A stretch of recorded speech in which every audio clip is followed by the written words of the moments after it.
बाबत महाविकास आघाडीच्या प्रश्नांना निवडणूक आयोग उत्तर देत नाहीये। उत्तर निवडणूक आयोग नाही तर भाजप देत आहे। मतदार याद्यांमध्ये घोटाळा करून सरकार सत्तेमध्ये आलंय असा टोला अनिल देशमुख यांनी भाजपला लगावलाय। ईव्हीएम मध्ये तर मॅनिप्युलेशन आहेच, पण त्याचबरोबर मतदार याद्यामध्ये ज्या पद्धतीने अनेक त्रुटी आहेत, दुबार नाव आहे, अनेकांचे बाहेरचे नाव त्या ठिकाणी आणण्यात आलेले आहे, बाहेरच्या मतदारसंघातले, बाहेरच्या राज्यातले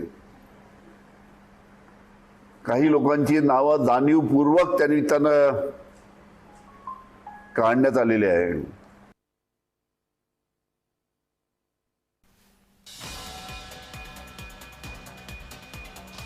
अनिल देशमुख यांनी आता भाजपवरती टीका केलेली आहे। निवडणूक आयोग उत्तर देण्याऐवजी आता भाजपची लोक उत्तर देत आहेत असा सुद्धा टोला त्यांनी भाजपला लगावलाय।